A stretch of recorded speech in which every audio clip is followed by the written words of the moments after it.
us hold this container with respect and presence.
Between your inner and outer world, and it all starts with the throat chakra, also called as the Vishuddhi chakra.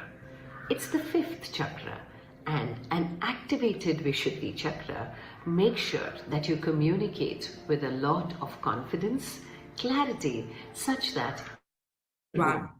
And a very warm welcome.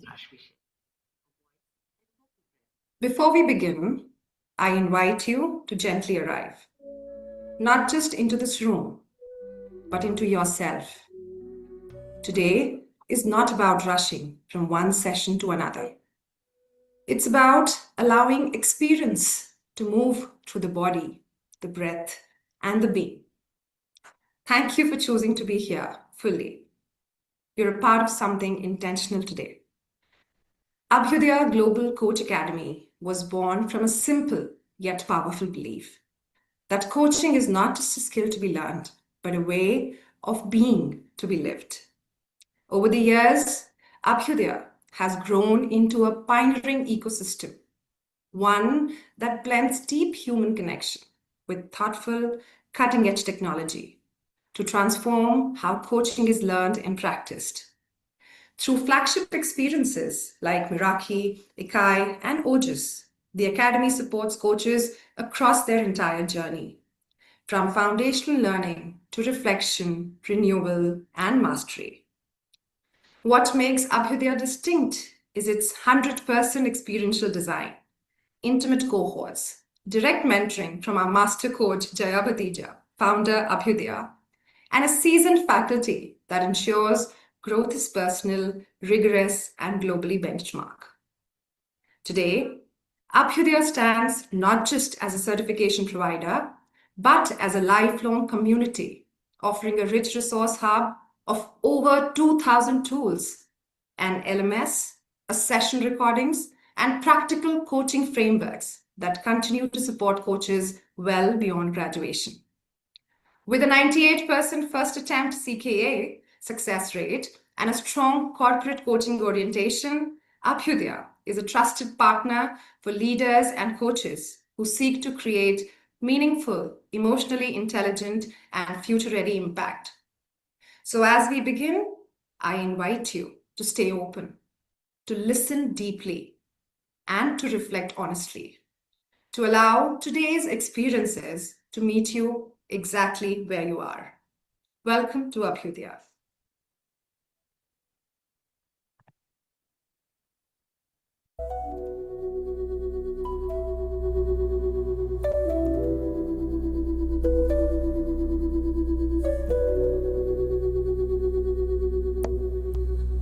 In a moment, we'll be coming together for a candle lighting activity. Before we begin, I invite you to get comfortable where you are. If you have a candle nearby, please keep it ready. If that's not there, that's perfectly okay. Just be present with us. Let's gently lower the volume in the room, settle into our seats, and allow ourselves to arrive. This will be a quiet, shared moment. No rush, no right or wrong way to do it. Once everyone is ready, we'll begin together. And to help us settle into this moment and guide us into the candle lighting, I invite Jaya. Over to you, Jaya. Thank you, Akriti. Thank you for the beautiful start. And first of all, welcome everyone for this moment where we are energetically connected, if not sitting physically together. And candle has always been an inspiration of light and giving and compassion, which has always inspired me to understand what is required when there is light to be spread. So let's do this ritual together. In a few moments, we are all sitting globally. We'll all light candles together, and all of us will appear on the screen where there will be only lights. So just take a moment to keep your candles ready, light it up. I invite you to pick up your candle and your matchbox, wherever you are in the world. This small flame you hold is more than a light. It's a symbol of awareness, purpose, and presence. I'm going to light my candle to show you.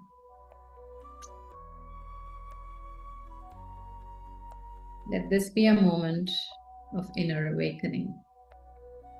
As you light this candle, imagine you are lighting your inner wisdom. The spark that reminds you of who you are and why you are here. Let's take a moment of silence and feel this light connecting our hearts.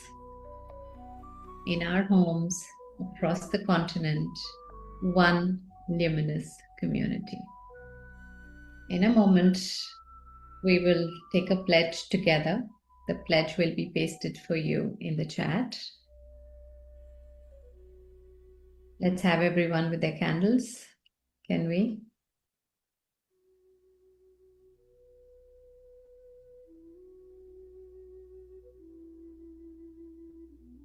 Beautiful. Let's do this together. This is the time of solidarity, togetherness, connection. Okay, can we have more candles? Can we have more light?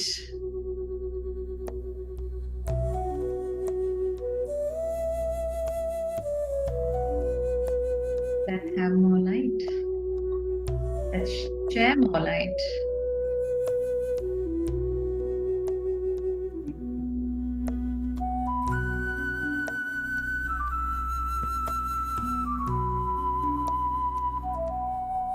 Let's share more light.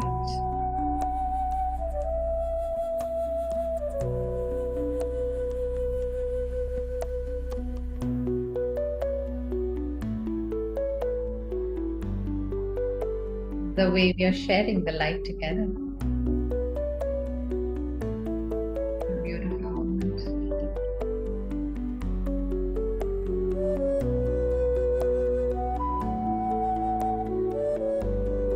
a deep breath. Think about your moment, think about your inner clarity, and repeat me. I light this candle to awaken the light within me.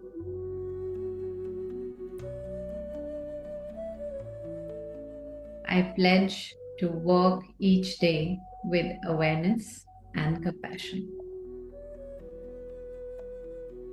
I choose to listen deeply to myself and to others. I commit to lead with love, courage, and clarity. I honor the wisdom that connects all of us. I am a light for myself, for others, and for the world.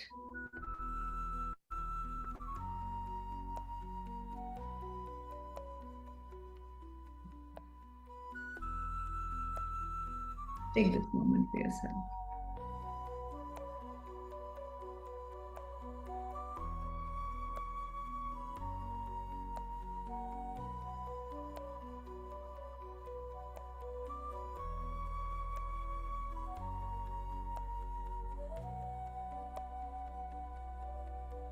Thank you. Thank you for being part of this initiative. Thank you.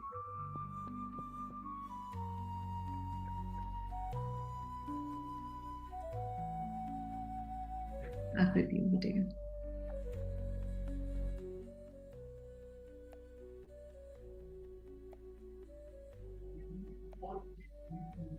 Let's just give that a minute.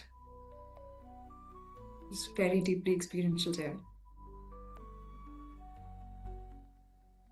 Welcome back. Take your time. I hope you're feeling the energy. Thank you for choosing to be here, for giving your time, your presence, and your openness to this journey. I am Akriti Dubey, and I will be your MC across these 2 days as we explore what it means to move from spirituality to reality. Whether you've joined us as a coach, a leader, or simply out of curiosity, your presence adds meaning to this place. We're truly grateful that you're here, and let's begin this journey together.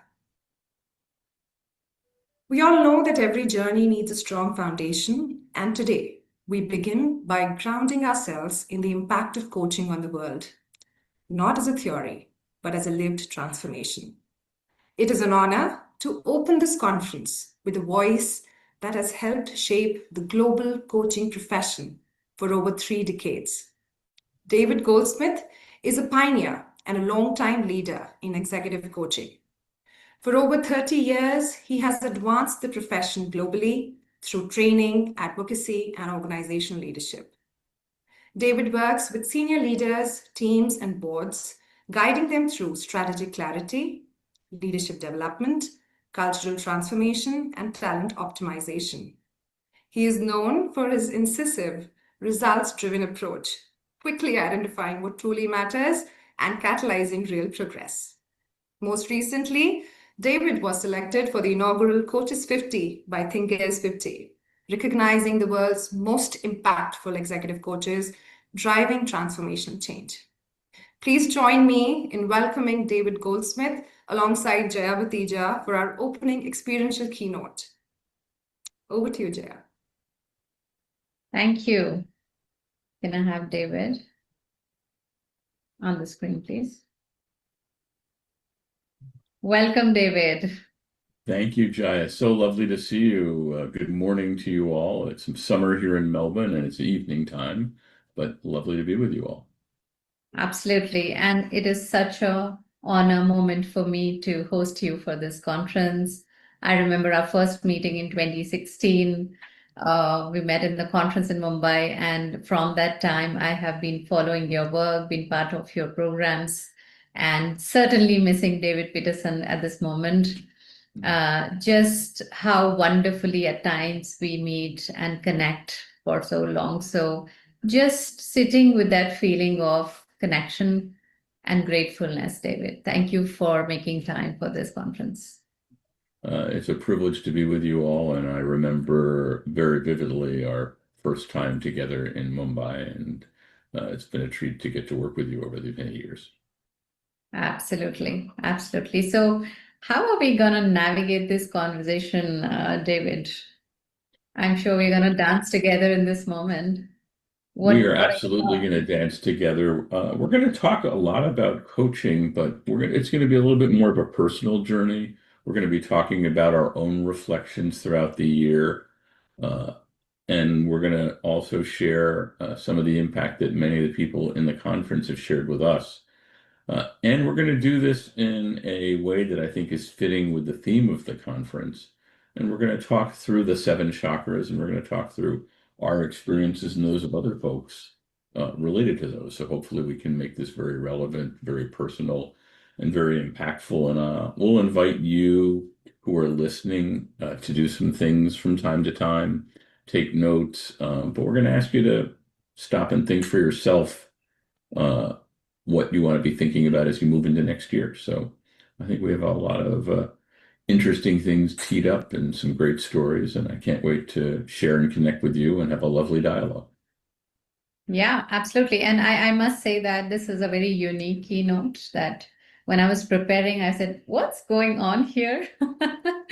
And I looked at the script and said, oh, okay, this is not like a normal standard keynote. This is inclusive with stories of success from this community and from people all over the world. So and David would definitely love to know in your experiences, your personal experiences, and the other experiences that you're aware of, in which can connect to this theme in the conference. Definitely. Great. So most people in helping professions spend their life supporting, pouring out, and absorbing. Even when we are paid, we are giving emotional, psychological, spiritual energy. And this conference exists for the opposite reason, to refill. David, we're so happy to have you here to kick off in the celebration that we all have accomplished together in the coaching industry, which is now 30 years at least, as per the ICF timelines. And I think it's older than that. This conference is an invitation to pause, to attend to your well-being, and consciously restore the energy you give so freely to others.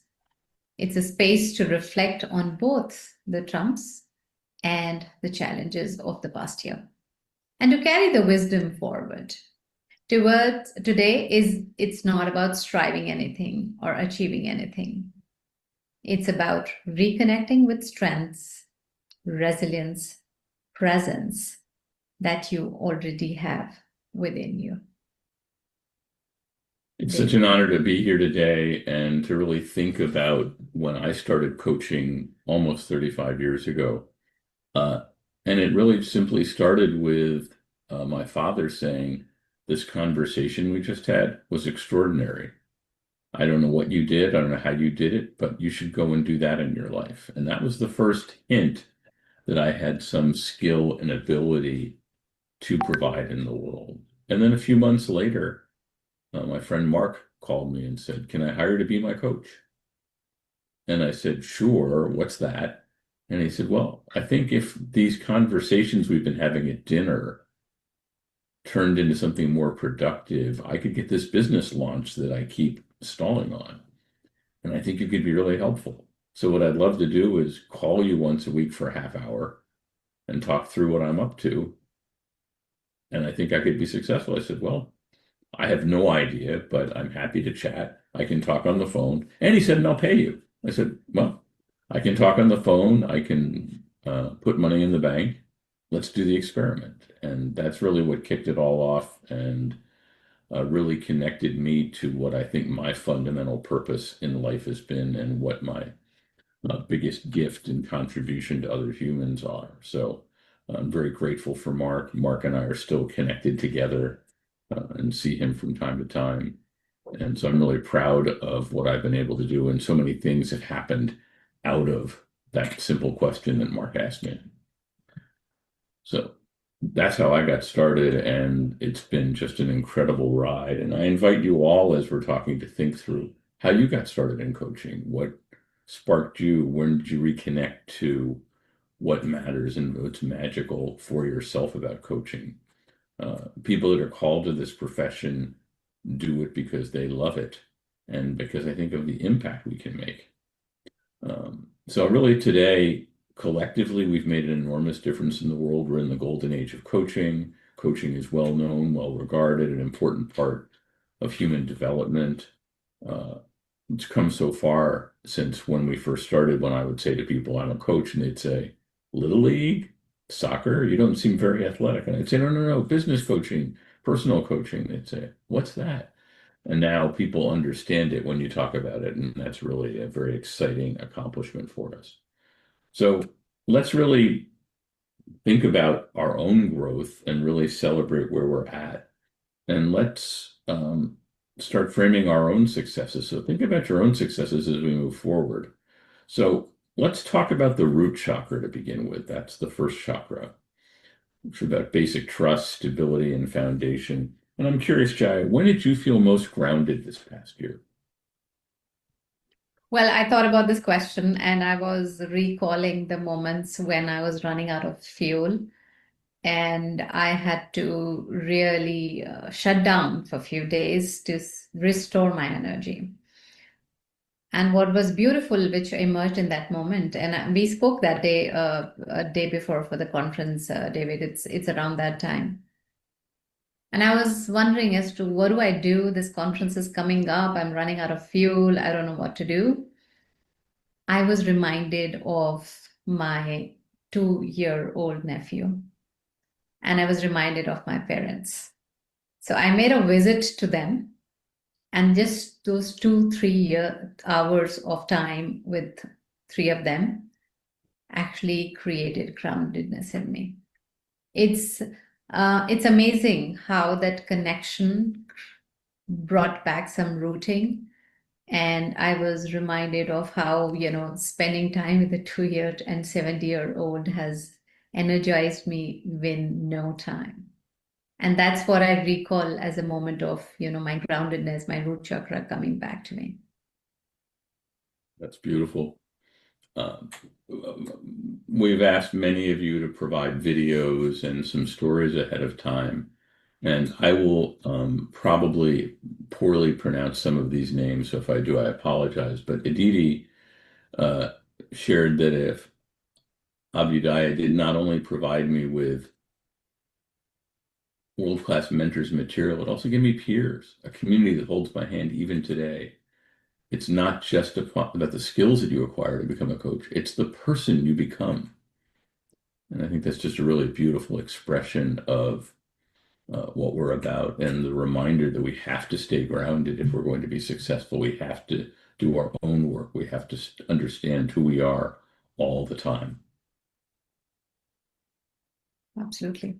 Absolutely. The basic stability and foundation supports us to do anything that we can achieve anything with that.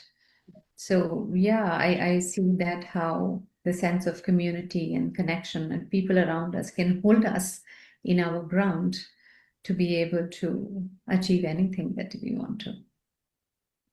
Yeah, and I think a question for you all to think about is, what's one structural win you can carry forward into next year with absolute confidence? What's just a rock solid piece of your own grounding that you can rely on as you move into next year?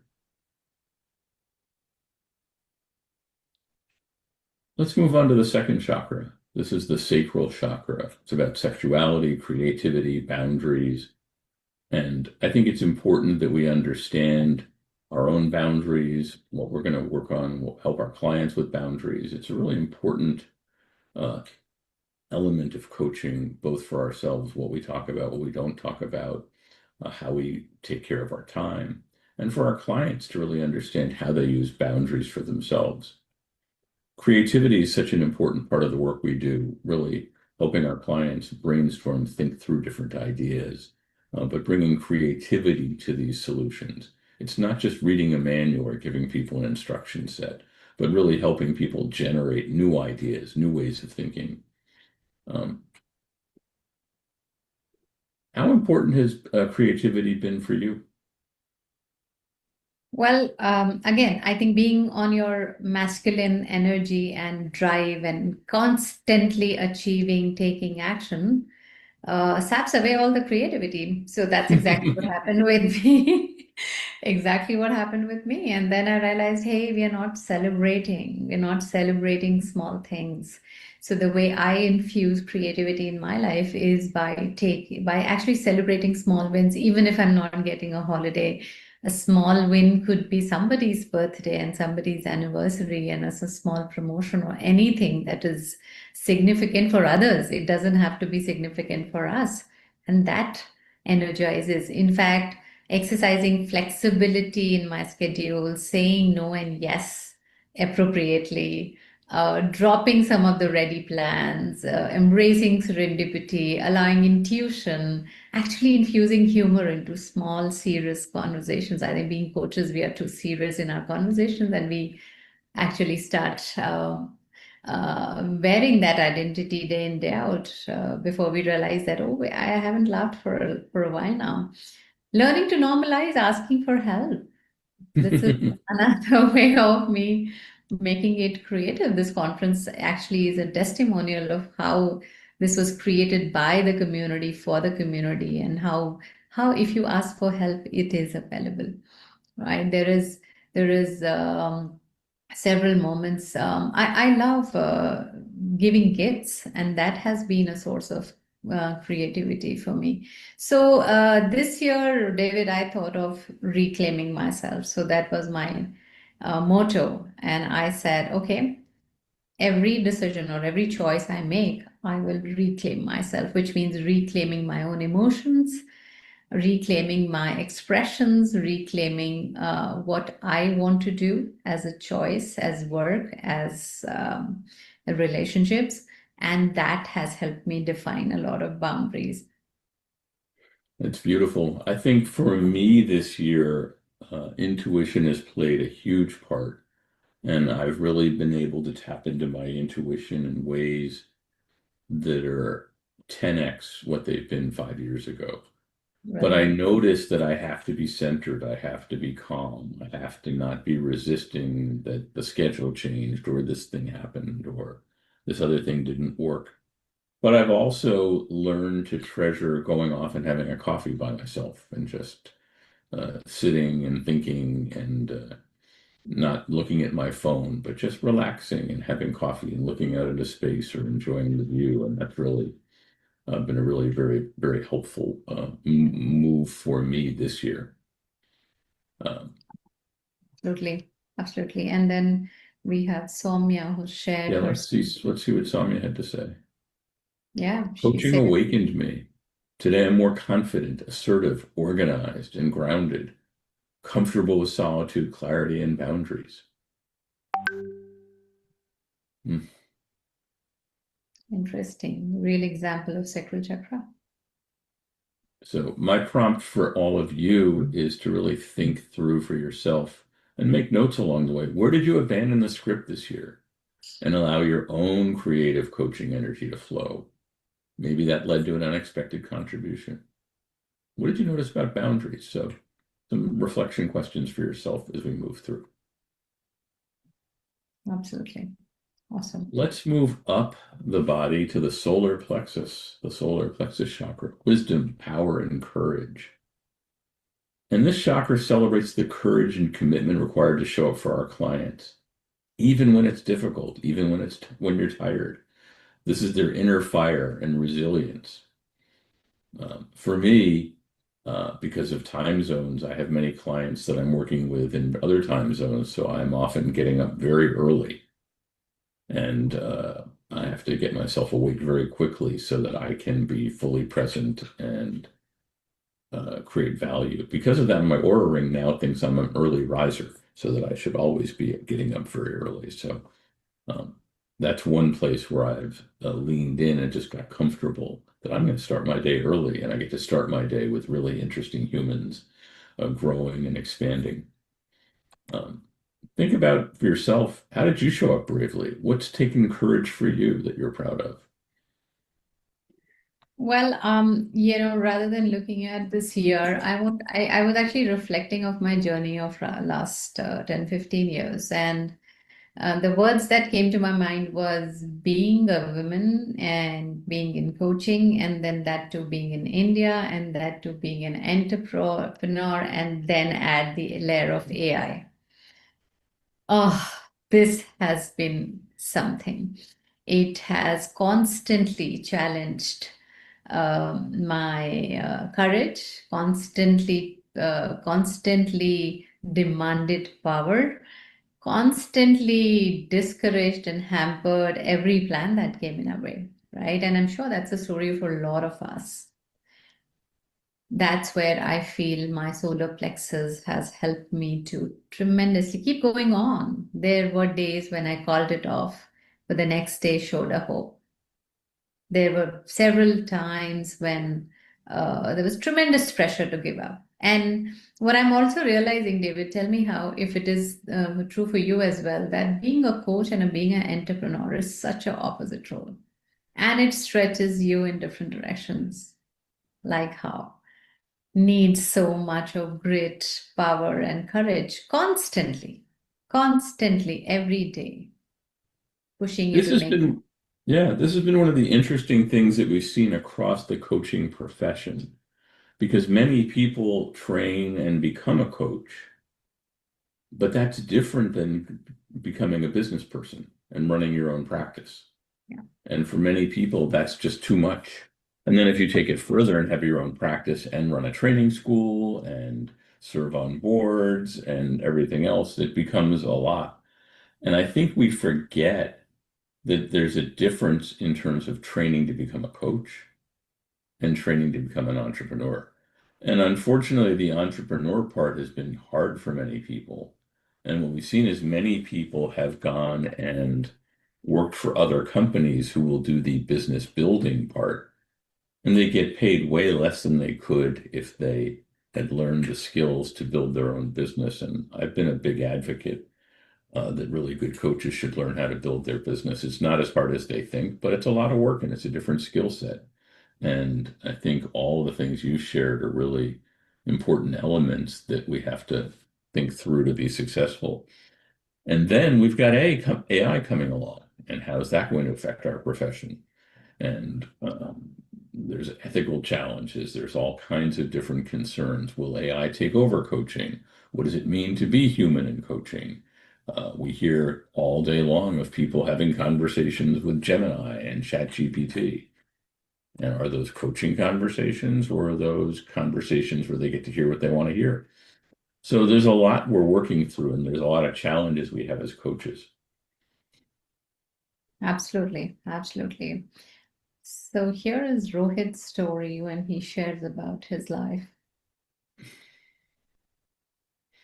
I had to debug myself. Now I host a podcast. I talk to strangers about emotions and life.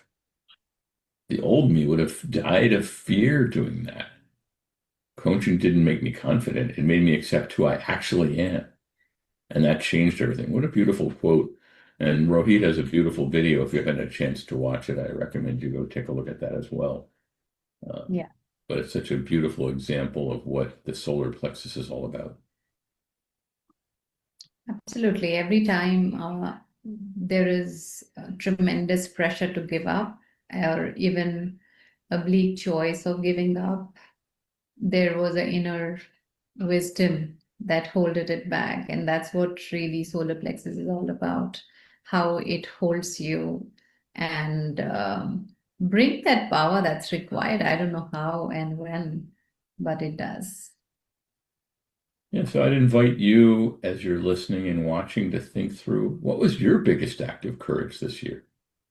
What's the most memorable time you spoke your truth, or held firm on a boundary, or jumped into something uncomfortable, or took on a new challenge? Maybe you were on a board, maybe you grew your business in a different way, maybe you took other people on.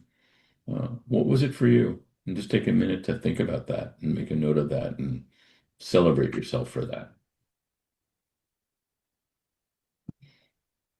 Let's move up a little bit more to the heart chakra. Love, healing, compassion, and service. I think this is where coaches fundamentally live. Um, this has a lot to do with belonging, community, being held, transformation of your inner self, letting go of judgment and bias. This is a big one. And I think we probably spend the most time, and we often hear about heart-centered coaches, but I think all coaches are very heart-centered. I think we start there and are really thinking about the whole human. So if this is the reason why people coach, how did you come to become a coach, and how did you become so heart-centered in this work? Well, I never thought that I will create a community. I started this as an individual coach, and I wanted to stay like that because it perceptionally was easy life to have, enjoy flexibility as an executive coach and find balance in other parts of life. However, I think the way my whole journey shaped up after coaching entered my life, it just kept pushing and nudging me to support others. So the way I put it in very simple words is I became me, and then me became we, and then we became us, and then us become all of us, and then all of us become all of us together. This just kept happening. And very much heart-centered. I guess every time it was tough, it was the heart which said, people need help, people need support, and you can change lives. And when I was getting tired, I said, hey, I can't do this alone. That's when I started the Coach Institute and saying, okay, let me train people who can go and create ripple effect, because practically it is not possible for anyone to change the world. So we need thousands and millions of coaches to be able to go and transform the world. That's how this came into shape, David. And I think your conference is a beautiful example of that. You didn't do this alone. There were so many people who did so much work to put this together, and the conference keeps growing. There's all kinds of many sessions. And if you've watched the posts and the registrations, there's so much opportunity available here at all different times of day over the next couple of days. It's going to be a very busy conference. It is, and I have heard comments around, nobody creates such a great conference. But I said, okay, I think the heart is leading. Let's go ahead and do it. Awesome. One of the things that I think makes a big difference in coaching is the ability to be present, a really important competency. And it can't be present if you don't feel love for yourself.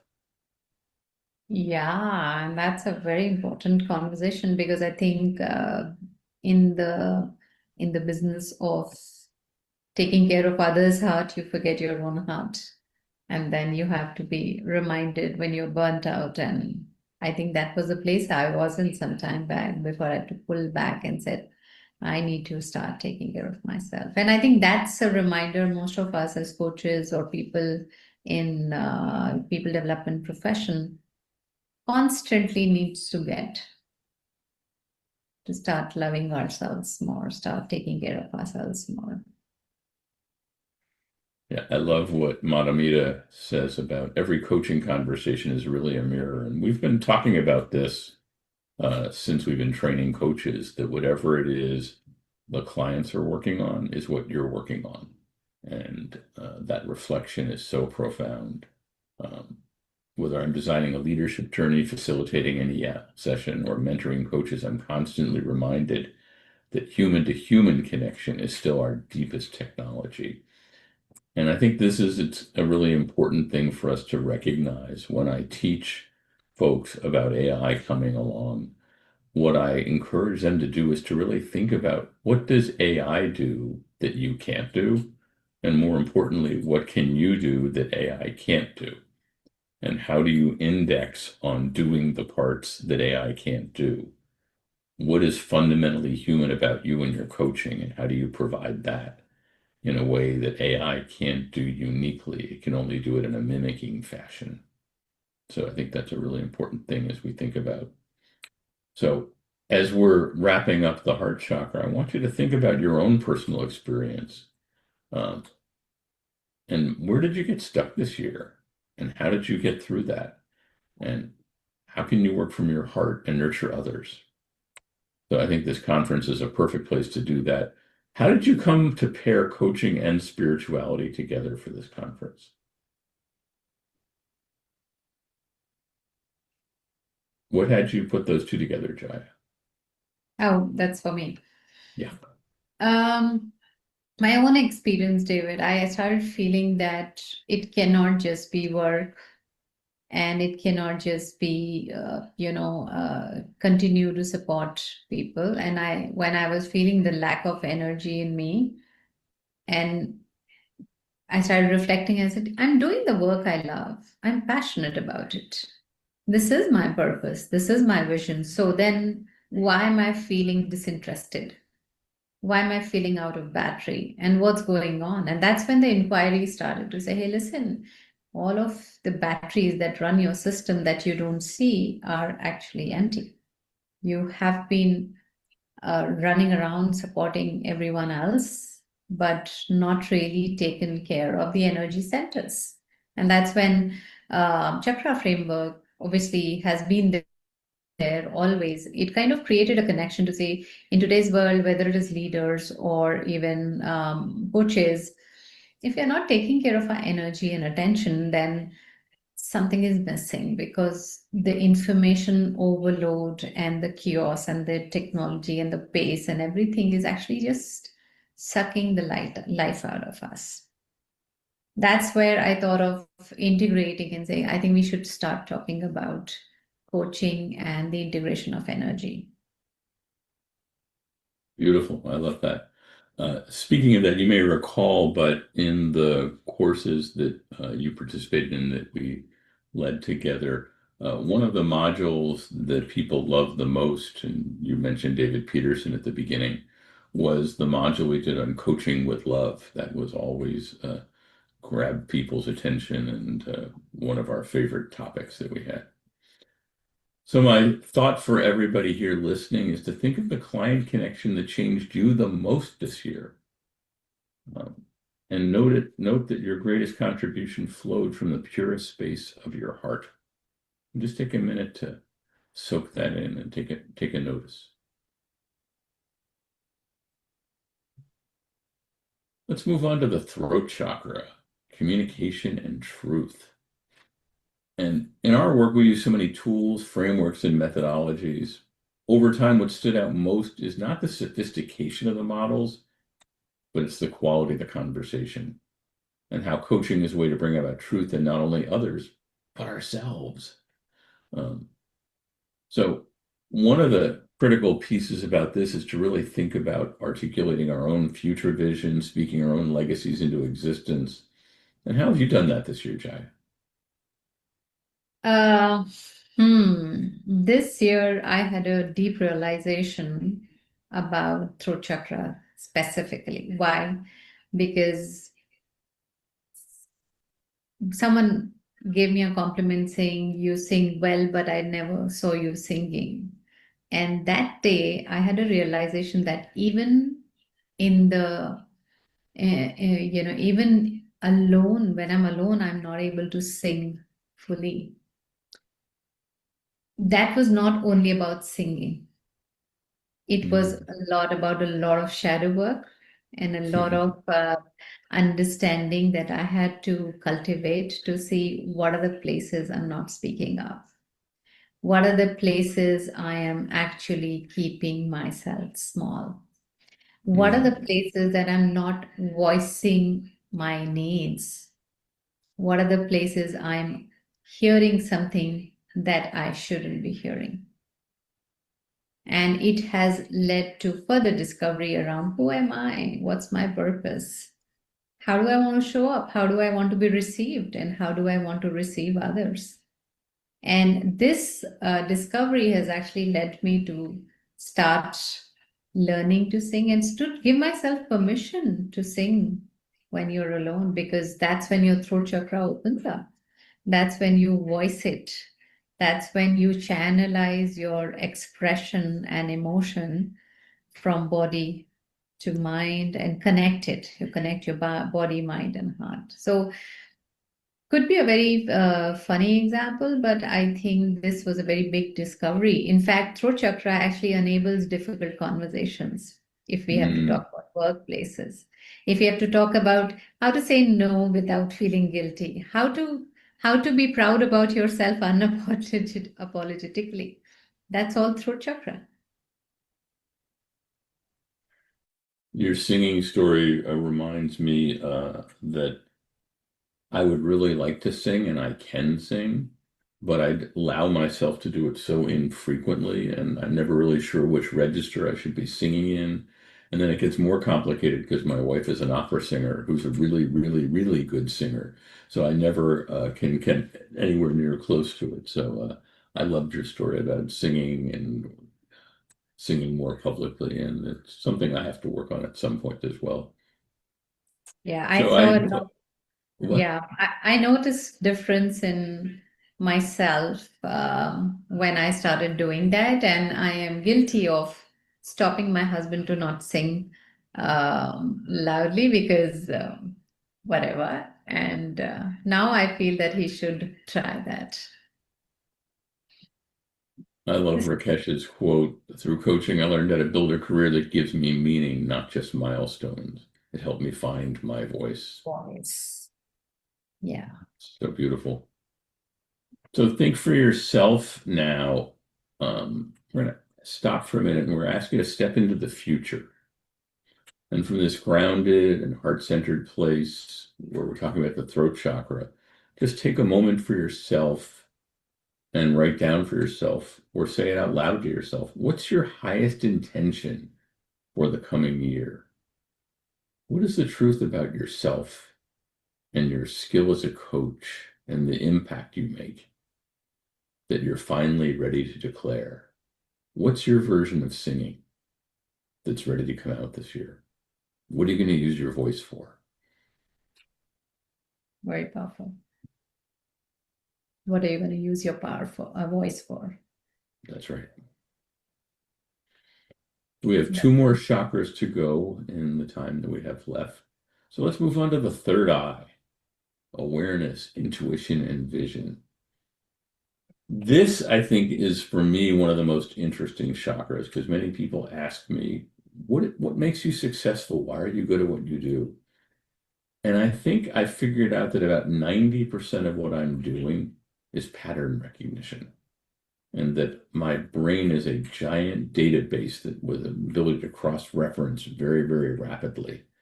And so I'm able to hear bits and pieces, and my brain is doing this very quick lookup to see what else is similar to that. And if people say this, what else do they say? And so I'm able to really understand better, more quickly what's going on for people and to move our sessions along much more quickly because I can figure things out and I can test things. And as I said earlier, this has been a big year for intuition for me as well, and to really pay attention to that and to really understand what's true about humans and how can I bring those patterns and ideas forward for other people. So this has been a big, big piece of my year. How about you? Well, intuition has always been a gift for me, and I think that's also the reason why I'm in coaching, because it has got me in touch with feelings before the text that comes out. So several moments with clients wherein I like to call it out at times, saying, hey, something is going on that you're not talking about. And I also realized that it took me some time to take that courage to say that to your client, to say, hey, you're not talking about something. Can we talk about that? And then risking it to say, hey, it can be, it can't be, but then 100% of the times, 100% of the times I have seen client coming up with something that was more that was there, something in the background. They're not talking about emotional family, but they're keeping a facade. So I think my intuition has been a very deep friend for me in several of my decision making as a coach, as a human, as an individual. So definitely the awareness and the intuition is a guiding force. Let's put up the quote we have from Veena. Yeah.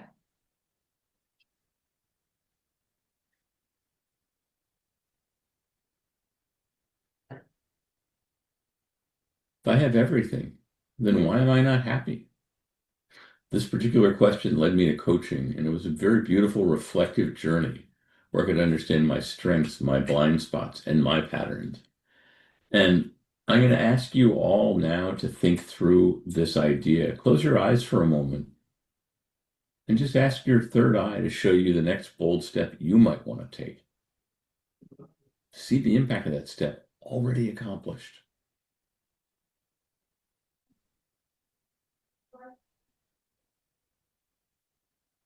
And now let's move on to the last chakra, or all the way to the top of the crown chakra. Spirituality, alignment, and purpose. Maybe the deepest work we do isn't really to fix or change the world, but to stay connected to what called us here in the first place.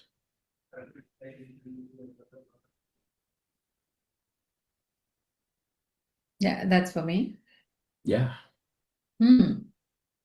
My own change, right? My own trajectory when it took shape and created meaning in terms of work and relationship, created that alignment of purpose and spirituality.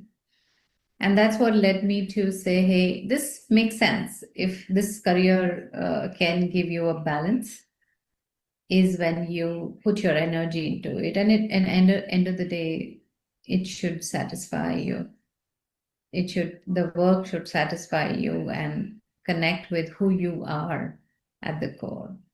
And that's where my the shaping of next steps every time, or the goals every time, has been coming from my own alignment in different areas of my life. That makes sense. It does. And I think the beauty of this profession is that we get to work with people on so many different levels and so many different levels of depth. And a really interesting idea you can bring to your next coaching conversation is to bring this chakra chart and say, where am I going to start with this client today?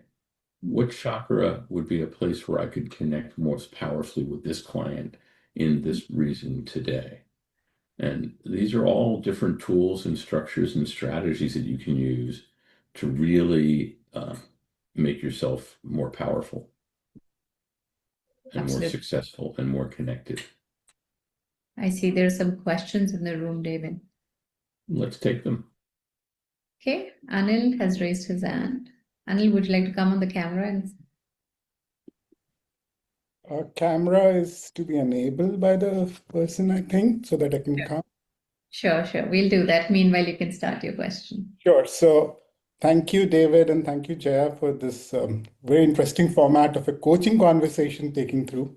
The question I have, when you spoke about the second chakra, David, and you connected the creativity to intuition even there, and you spoke very beautifully about how being centered and being calm has brought about intuitiveness for you in the second chakra. And then now in the sixth chakra, you spoke about how the connection to intuition and a big year for intuition. And this is of very special interest to me because I'm speaking later in the day on the second chakra.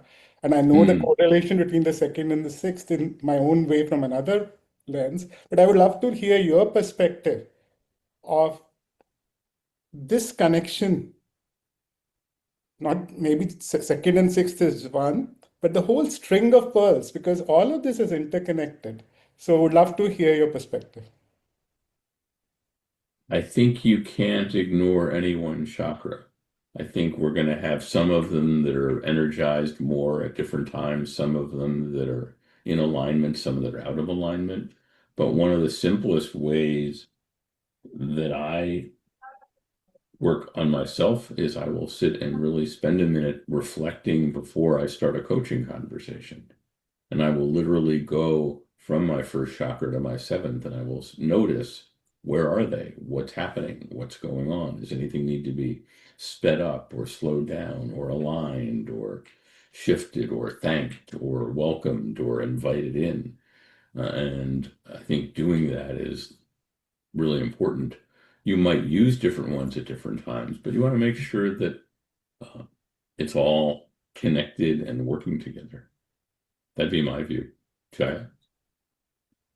Absolutely. I think that it doesn't exist in isolation, right? So how do you really integrate? And we know that when one chakra is blocked, I am limited by those abilities, for example, confidence or presence, or, when we are not able to find that answer, saying, hey, I'm doing everything. I have taken all the trainings. I'm applying all the technique. What's wrong? Somewhere energetically, the answer could be hidden. If that makes sense. Yeah, and I think possibly the potential rawness at the second chakra level, and there's an archetype of really the development that truly develops it at the sixth chakra. So thank you both of you, and thanks for the whole session. Thank you, Anil. Anil. We'll take a last question from Shilpi and then start wrapping up this conversation. Shilpi, you can come on the camera. Yeah, you'll have to again able my video. We'll do it. Meanwhile, you can start your question. Okay, so I thank you, David, and thank you, Jaya. It's amazing to be here today. I have a question that how do you scan your chakras and how do you know which chakra of yours is misaligned or what you need to work on?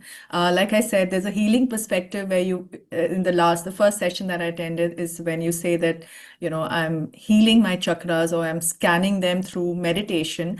But if you, from a coaching perspective again, like how would I know which chakra of mine is blocked and how do I scan that? If you can tell me. Thank you. You have many more experts on this coming up in the conference, but I will tell you how I do this, and Jaya, you can add on to that. But I simply close my eyes and I literally focus on each chakra, and I get very quiet. And I ask the chakra, how are you? What is happening? What do you need? What's going on? And I listen. Okay. Wow. Okay. This is nice. Thank you. I think this could help me. So you just have a dialogue. Is that, David? That you just Yes. sit in maybe calm meditative silence and you just have a dialogue? Yeah. Okay. So Fine. for me, I try to practically map it in my mind to say, okay, where am I not able to make progress? Let's say public speaking has been a charter for several years, right? Making videos was such a big thing a few years back. And when I was having a conversation with someone who understands chakra, and they introduced this saying, maybe you may want to look at your throat chakra. And then I looked back at my history of my, family to say, oh, maybe this is, there is a voice which has been suppressed and there is a history. Yeah. That gave me a lot of perspective to say, maybe if I put these two things together, there is something going on. Similarly, I looked at some of the anxieties. I looked at some of the, insecurities and looked at some of those signals that the body was giving, but you don't know how to comprehend them. And then when you have conversations with people who know more about chakras, you start solving them slowly. For example, simple example, when you have to catch a flight next day morning, Yeah. you don't sleep well. You don't sleep well. True. Yeah, there's a way of body telling you something. I didn't sleep well yesterday with a new conferences coming up. So there is a constant energy communication going on in our body. It's just that we have never learned to comprehend that in that clear way, right? When the fear kicks in, suddenly the stomach goes upset. Yes, it does. Anxiety Or gets you my stomach. suppress. Yes. Yeah. So my invitation is, can we ask these questions to our clients? Saying, are you sleeping well? Okay. What's your anxiety level? How are you feeling? Right? Do you feel it? Because the access to our body language, the language to energy, has not been very openly available to us. And this is a conversation where we want to bridge the gap to say, hey, look at the problems you're facing. Start reading your body signals, and there is a lot of communication, energy communication happening. Can Yes. you read that? And then ask those questions. You know, every time it's not about a coaching question. It can be an energy question. It can be an attention question. Hey, where are you paying attention most of the times? And how would you resolve it? Would you resolve it also when you look back your childhood and maybe write down, or maybe if something that was suppressing you to express, so that would you go and kind of confront it, or not? I mean, gently address it, or say, okay, fine. If I was suppressed to sing, I'm going to try and attempt to sing. And that's what I did recently. Yeah, You know? exactly. That's what I did. I found a coaching solution to it. Say, I look into the future. Whatever happened in the past, I can't help it, but I can actually do an opposite to it. Go sing it. Push yourself. You may be Yeah. shy, you may be hesitant. Go push yourself to open it up. Yeah, And it actually, I did. I wanted to share this. It was very cute. I took the karaoke, I put it on the TV, and I sang one of the songs, I think Heartbreak. And I had the mic and I sang and I enjoyed it. Definitely everything was going haywire. But you know what? I enjoyed it like a kid, and I loved that moment. I recorded it for myself, and I record videos as well. And I'm just spontaneous because I just said no one is judging me. I'm just holding those judgments, and I'm like, shoo, I'm going to enjoy myself. So I think the element of coaching has helped me to look at myself in front of the camera, or maybe record on Spotify. I laugh, and I'm like just a child, and I like that. I like that playfulness, laughter. Yeah. I I think can it's see helped your me to energy. discover, yeah, it's helped me to discover the inner child. It's helped me to discover laughter yoga. And I'm like, whatever happened, happened. But now I'm going to enjoy my life. So Exactly. That's where coaching comes in, right? Look in future, find solutions, move on, right? I agree with you. I agree. Awesome. Thank you, So Shilpa. happy to be here. Thank you. Thank you. Thank you for joining us. Thank you. Great. So I am very much aware of the time and I don't want to keep everyone holding. David, I know it's evening for you there. However, please stay back for our next drum circle that's coming up to energize all of us. And thank you very much for this conversation, David. What is the last advice would you like to leave with people who are attending this conference today? We're at that part of the year where you're going to soon be taking some holiday. You're still going to have some downtime. And it's really a time you may be tired, but it's a time to really think about, what did you accomplish this year? What difference did you make this year? How are your clients' lives different from the work that you did? And really take a moment just to celebrate and appreciate the work you did to make such a big impact with other humans. That's what I'm spending my time doing, and I highly suggest you do it as well. It's been a delight to spend this time with you. Thank you, David. Thank you very much for your contribution today. Thank you. Thank you. Bye-bye. Thank you. Thank you, David and Jaya, for grounding us so powerfully and being on time. All right, we're about to shift gears in a beautiful way. We're moving from listening